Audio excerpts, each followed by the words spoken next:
Hello, I'm Brother Darrel Babuk of Edmonton Lodge Number 7 on the Register of the Grand Lodge of Alberta. Recently, Worshipful Brother Cameron Adamson of Square and Compass Promotions was talking to me regarding the historic Masonic buildings here in Edmonton. We didn't get very far in Masonic buildings. We rambled and went off on all sorts of other topics. So I promised Cameron that I would come back with the narrated PowerPoint presentation of those historic Masonic buildings here in Edmonton for everyone to enjoy. So with that, through the wizardry of technology, I am going to share my screen with you. And hopefully, if everything happens the way it should, you will be seeing our presentation. And I'll go ahead and put this on full screen. Here in Edmonton, we've been blessed with 3 historic Masonic buildings, and I'll be showing them to you today. We'll be taking a tour of the Fort Edmonton Park Masonic Museum, of Acacia Hall, and of Edmonton Freemasons Hall. Fort Edmonton Park Masonic Museum is a great place, and that's where we started out on the previous recording. There was a request to be able to contact me, so you can see my contact information there. Yes, I am a Masonic brother, but yes, I am also a registered architect in the province of Alberta and various other jurisdictions, and I specialize in heritage research and heritage preservation. So you can see my email address there if you wish to follow up with me. Let's get started. Fort Edmonton Park is an historical village. It's built in Edmonton's River Valley. This started in 1967 as a project to celebrate Canada's centennial to reconstruct the old Fort Edmonton.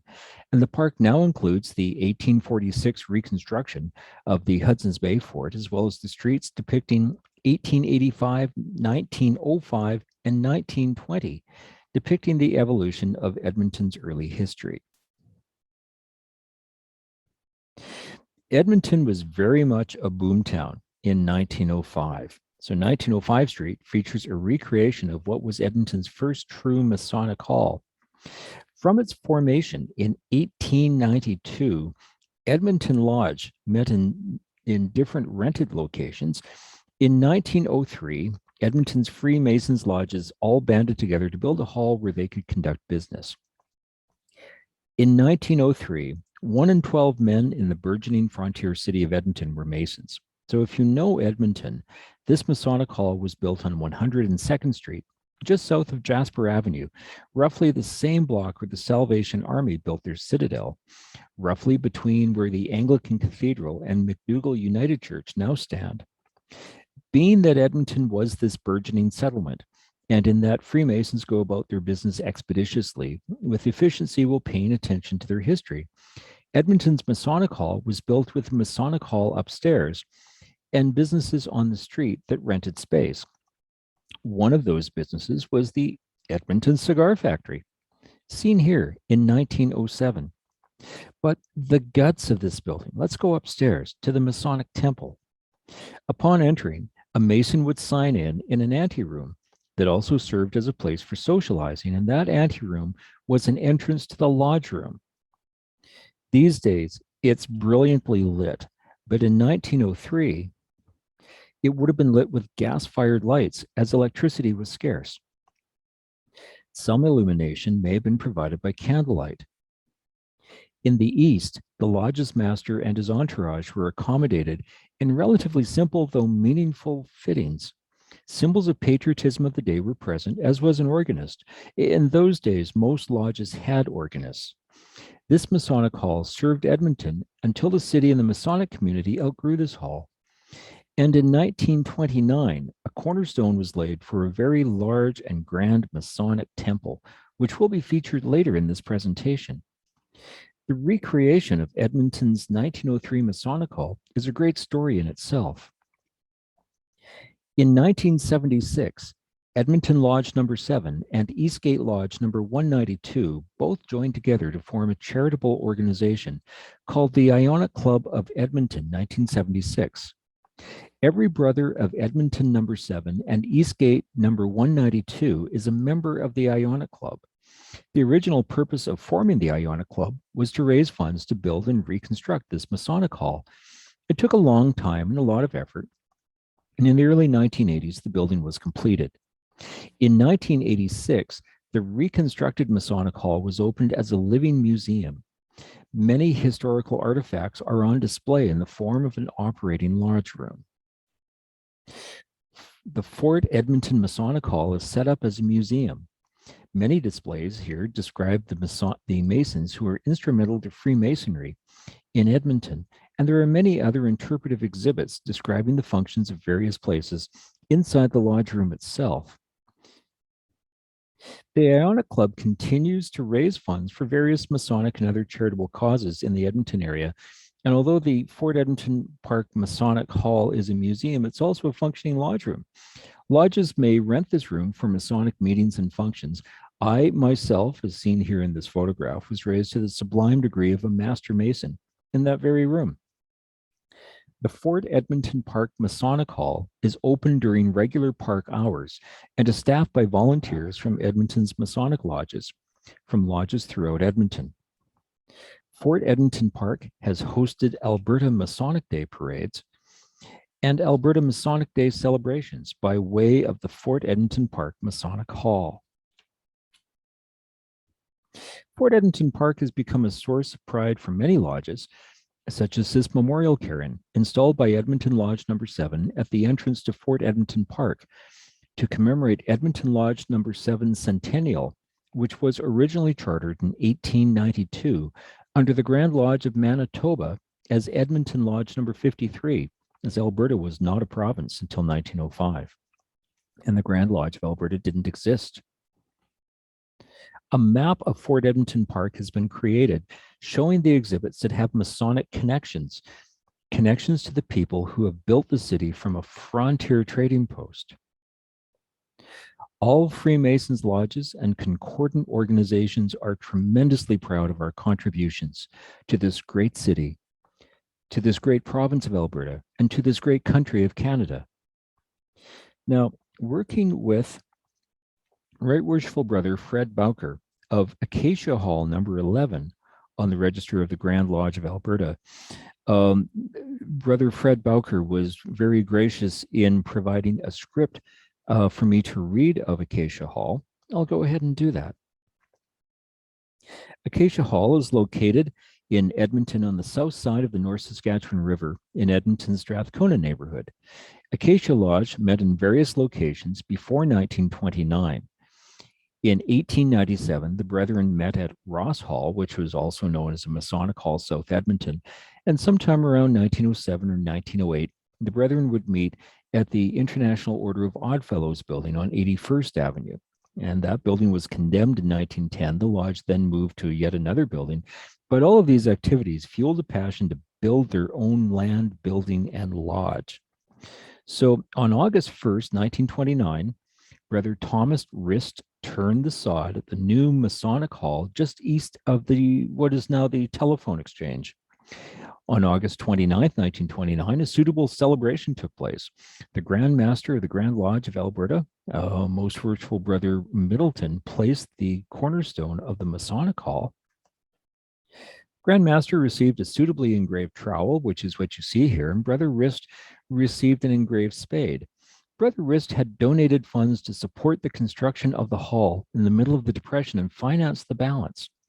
In 1934, the mortgage held by Brother Rist was canceled, and the Brethren found themselves mortgage-free due to his generosity. And thanks to the generosity of Brother Thomas Rist, the members of the Acacia Building Association Limited, found themselves mortgage-free. Brother Ross Shepherd, in his capacity as Deputy District Grand Master, presided over the dedication of this plaque on the north side of the lodge room in memory of Brother Thomas Rist in 1934. The lodge room is located on the second floor of Acacia Hall, and it has been home to many of Edmonton's lodges over the years. It's quite an elegant space with dramatic lighting and beautiful wood carvings and theater seating. The upper foyer and entrance to the lodge room maintains our historic attributes. The main floor hall is used for public events and festive boards. It has a capacity of 99 people for social gatherings, and recently the hall has been used for ballroom dancing, crafts fairs. It's been a venue for Edmonton's Fringe Theatre adventures during August for the past 40 years. The hall continues to be managed by the volunteers represented by the Acacia Building Association Limited, that company that was formed in 1929 to manage the operation of Acacia Hall. The Acacia Building Association has been actively maintaining Acacia Hall ever since. In recent memory, in 1971, work took place to improve the flooring, add a storage room, develop a bar. 1984, new kitchen, washrooms were added to the south end of the building. In 1999, there was a new roof. In 2002, the chairs in the lodge room were reupholstered, and with adding a wheelchair ramp and a barrier-free bathroom and an elevator to the lodge room was installed. New furnaces installed in 2004, 2020, complete with air conditioning. So there has been an awful lot of ongoing work to keep Acacia Hall preserved and functioning. The entrance and central foyer of Acacia Hall offer a welcoming venue as a gathering place for our Masonic community and the general public. Acacia Lodge number 11 and Strathcona Lodge number 77 continue to maintain a strong partnership in the management and operation of Acacia Hall. Since 1929, Acacia Masonic Hall has been a regular venue for Masonic events, as well as meditation and spiritual groups, weddings, birthday parties, funerals, family gatherings, and celebrations. Acacia Hall has been a vital part of Edmonton Strathcona neighborhood since 1929. And I thank Brother Fred for providing me with that script. So at the same time Acacia Hall was being planned, across the river in downtown Edmonton, Edmonton Freemasons Hall was being schemed.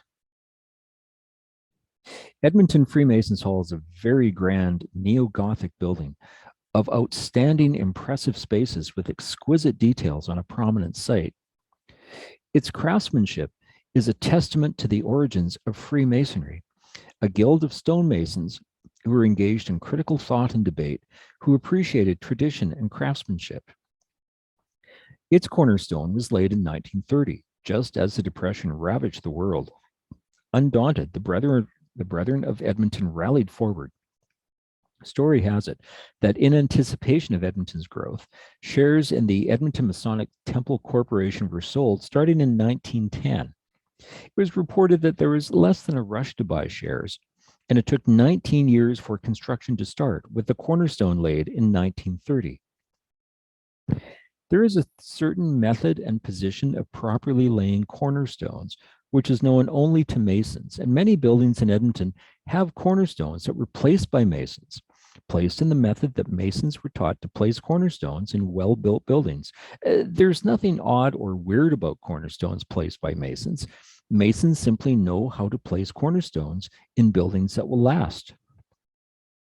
The masonry of Freemasons Hall is very significant.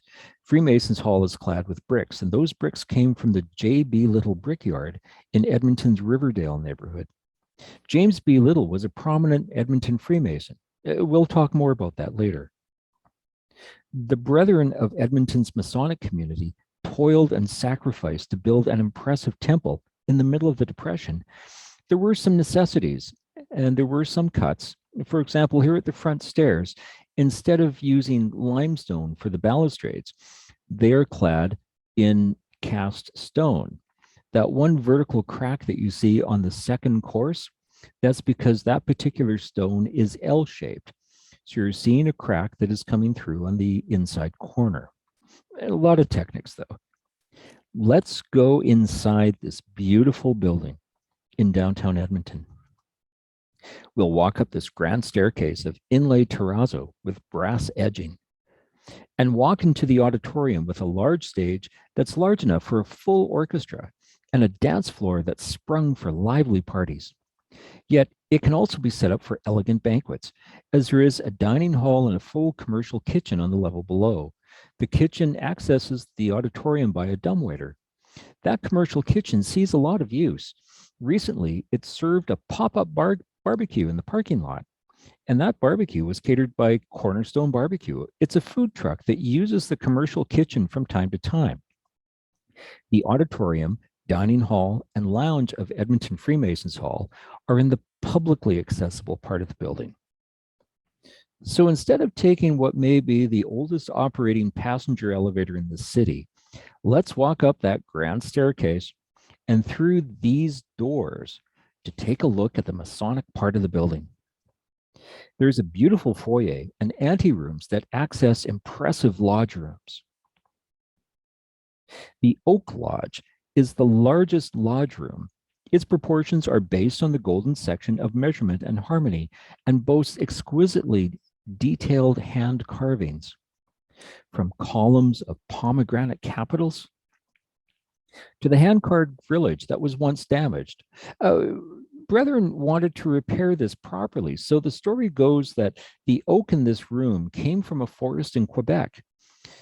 An abandoned church in Quebec was located whose pews were made of oak from that same forest, and the wood from those pews was salvaged and hand-carved to replace the damaged panel.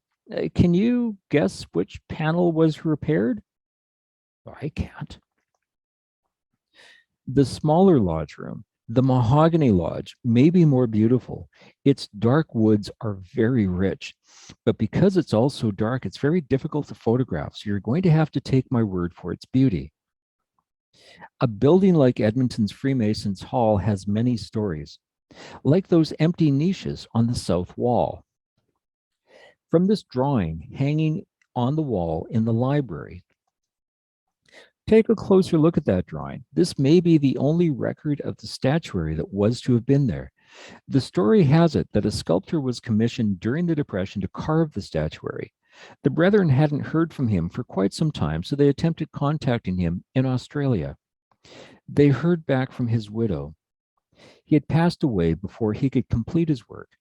Not wanting to cause more grief to his mourning widow, the brethren of Edmonton Freemasons Hall simply decided not to pursue this further. Those niches remain empty to this day. Perhaps that's a tremendous project just waiting to happen. Edmonton Freemasons Hall has many of its original architectural drawings preserved, and they're on display throughout the building. The architect of Edmonton Freemasons Hall was William Blakey, who was a Freemason and a brother of Ivanhoe Lodge number 142. His drawings are framed, and they show various schemes for Edmonton Freemasons Hall. The drawings show meticulous detail of the lodge room carvings and drawings of many other details like these scrolls that are on the wrought iron handrails of that elegant stairway. And this mortarboard that commemorates brethren who served their country in the First World War. Look closely. This mortarboard was salvaged from a French cathedral that endured damage during the First World War, and the damage is still visible, like these bullet holes. And this chair at the secretary's desk in the Mahogany Lodge that always appears to have moved on its own by the time Thursday morning comes around. It seems that the secretary of a lodge that met on Wednesday night in the 1940s, well, that secretary still diligently tends to his duties decades later.